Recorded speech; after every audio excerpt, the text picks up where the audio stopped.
Good morning everybody, it's Jason here and it's the 16th of May. It's a Saturday, about 10 o'clock in the morning, and day 56 of my digging for Antigua project. And there's been quite a lot happening in the garden. The garden has grown quite a lot over the last few days since the last video, and some things are starting to flower and other things are starting to fruit. So let's have a quick look at what's been going on. Just to start off with a few comments on some new seedlings that we got the other day. We went to the same lady up in Christian Valley and bought another 3 or 4 varieties of different plants that I hadn't had before. So we've got some tomatoes there on the top left. They're just regular tomatoes. They'll grow much bigger than the dwarfed cherry tomatoes that I've previously planted. We've got some okra, we've got some eggplant, and we've got some cabbage seedlings. These were bought as tiny little plugs and then repotted into these pots that you see here.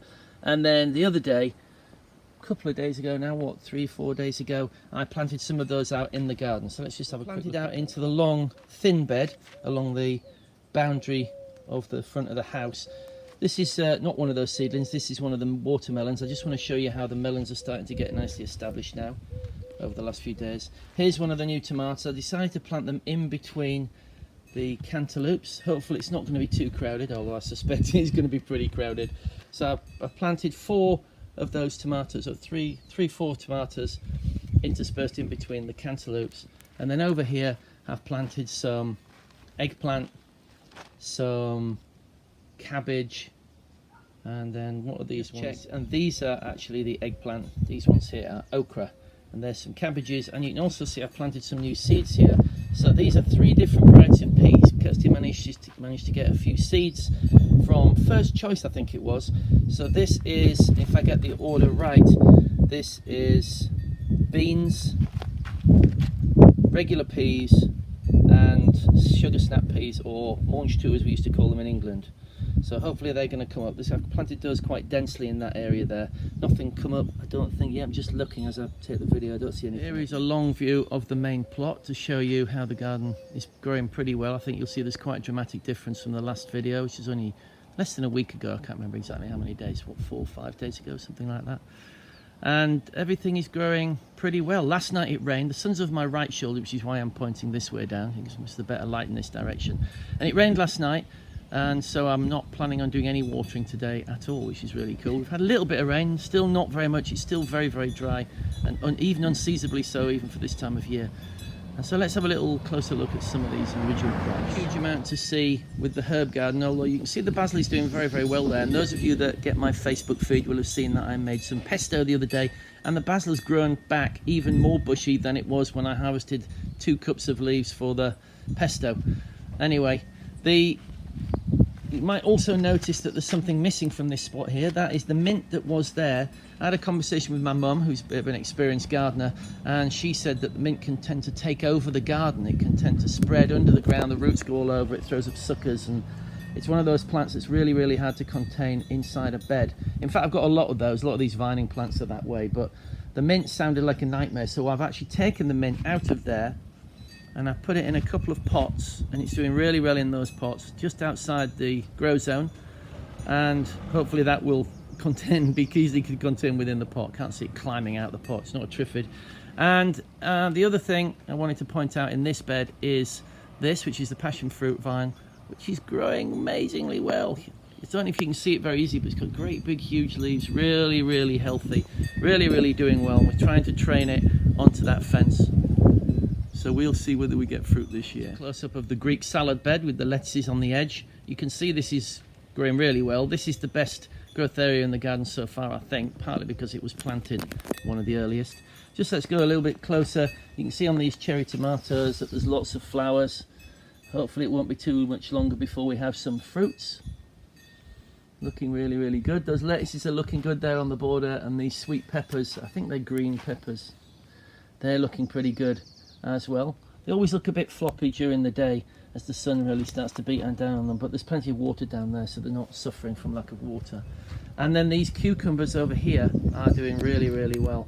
Let me give you some close-up, because we've started to get some little baby cucumbers. So this is a close-up of one of the cucumber plants on the inside. You can see in there lots of flowers, and just there you can see a tiny little cucumber. So this is how these guys grow. Let me see if I can focus that. The flower grows and then the cucumber grows in between the flower and the stem that supports it.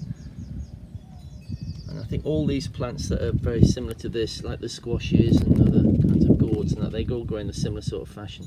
So far so good. And there are lots and lots of those little cucumbers all over. The beds are also starting to grow pretty well, although they're a week or two behind the Greek salad bed, so not quite as much growth. You can see there the cucumbers, the kale, and then these other varieties of peppers. I'm getting a few more cars on the road these days. The Malabar spinach. It seems that this Malabar spinach, which I've actually never eaten in the past, is actually very rubbery. Let's go and have a quick closer look at that. I don't know if any of you have grown this before, but this is really rubbery. It has the feel and the appearance of like an artificial plant. It apparently can be used as a green salad leaf, especially if you use the new leaves, not the older leaves. Presumably they get more rubbery the older they get. Or you can use it as a green vegetable, like a leafy green vegetable in cooking. So we'll give it a go.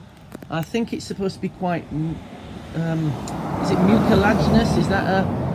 Is that a word? Kind of like ochre. You know, ochre is very sort of mucus-like inside it. It's kind of slimy and, you know, it's not collagen because that's in mammals, but I guess it's the equivalent in a plant, some kind of oligosaccharide. So it's, you know, yeah, some kind of mixture of protein and carbohydrate that makes it all gloopy like that, like mucus.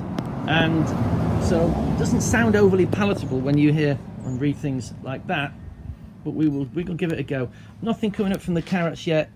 The radish, they're doing very well because I planted carrot, radish in 4 square feet alternating. The carrots haven't come up, but the radishes have. In my experience in the garden so far, things sometimes take quite a long time to come up. Some things come up within a day or two, other things can take a month or maybe even a bit longer. I'll show you an example of that again later. So then here we're finally looking at the corn patch, or the final one for the main part of the garden. That continues to do really, really well. I just wanted to point something out here, which I'm not really sure what the answer for this is. You see this plant here, which has got the male flower on the top. This one here, and they're the same. Essentially very skinny, thin stalks with the leaves going out alternately on the left and the right side. And then we have these other plants here, where the leaves look like they're swirling around the plant, and I don't see any of the male flowers coming out of the top. Now, doing a bit of reading about corn, it seems that the corn has both male and female flowers. They're supposed to come out at slightly different times, and farmers do a thing where they cover them or cut them off, the male parts, so they prevent the plant from fertilizing itself, so it's only fertilized by its neighbors. Now, that's all fair enough, but what I can't understand is why these different plants look so completely different from each other. This is much more stunted and a different swirling pattern or pattern of leaves around the stem. I'm not really sure what that's about, whether I've actually got two different varieties of corn, which is not really what I wanted or expected. If anybody has any knowledge of corn, you want to leave me a message, I'll be very, very grateful just to find out. They do seem to be growing very well, and at least that's a good thing. So then this side, let's just have a quick look. These are the butternut squash that I planted, 2 butternut squash in between some of these corn stalks. And they're doing exactly what I wanted them to do, which they're spilling over to this left-hand side, and then they are starting to flower like crazy. So you get lots of flowers on these butternut squash all the way down the stem. And then this one is a really big flower. There's quite a lot of sun in it, so let me try and capture that. And there you can see, so on the left-hand side you can see the stalk, then the actual squash in the middle, and then the flower. So presumably the squash forms even if the plant is not fertilized, but the fertilization will determine presumably whether there are seeds inside it or not. So just that single flower to fertilize that whole fruit. So that's going really well. Very pleased with that. Looking up the garden the other way into the light, so not a very good picture. Let's just walk up this area and have a look at the pumpkin patch, which has really taken off a lot since my last video. It started to get going, but it really looks kind of impressive now. And you can see that the pumpkins are very different from the sweet potatoes and are very different from the squash. So the pumpkins are also starting to flower. See how they're actually trailing out towards the border, which is where I want the pumpkins to be growing. And then this is another one here, doing really well, nice thick stems. And then we see the butternut squash, very much like the one near the corn patch. Those three are growing right out into that corner there. I'm going to have to start moving these pots and these other seedlings that I've got left. So yeah, pretty good. A little bit more close-up detail of the flower heads on these butternuts. You see, I don't know how likely it is that all these will form into a squash, or whether that's even a good idea, whether you should trim them off when you get a couple forming. I'm not sure. I'll have to do some reading, I suppose. But the growth, good. Here's a little bit of detail of the back side, or the path side, of the cucumbers. I just wanted to show this because what I'm actually trying to do is train these cucumbers up this fence.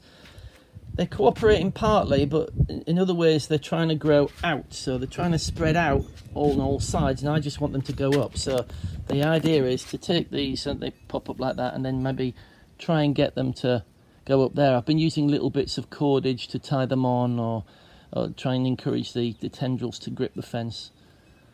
But they do have a tendency to spread out as well as up. Obviously, that's their natural inclination, is just to spread wherever they can. So as they get bigger, it's increasingly difficult to contain them, which is kind of what I suspected. These ones are doing the same sort of thing. And then a very quick look at my other patch of sweet potatoes. They're growing pretty well. There's not a huge amount to see here. The pawpaw's really loving it. I need to get another one of those because I think you need two for them to fertilize each other. And these ones are doing good here. So the dogs do trample around in this area. They love to come close to the fence and bark at people and cars as they go past. They're not doing it now because I'm in the garden, but if I was inside, they tend to bark. They're rushing around in that area, but not destroying the plants. So far this little experiment of out of the grow zone gardening is working. So I think maybe in the next week or two I'll plant even more sweet potatoes. I've got loads of slips in pots and still in the containers in the garage, just rooting. I've got so many, and I can spread them out, but I don't want them all to come at once, so I'm going to try and spread them out maybe another month before I plant some more. Hope you enjoyed seeing the growth in the garden. Hope you're doing a little bit yourself, and I will see you later.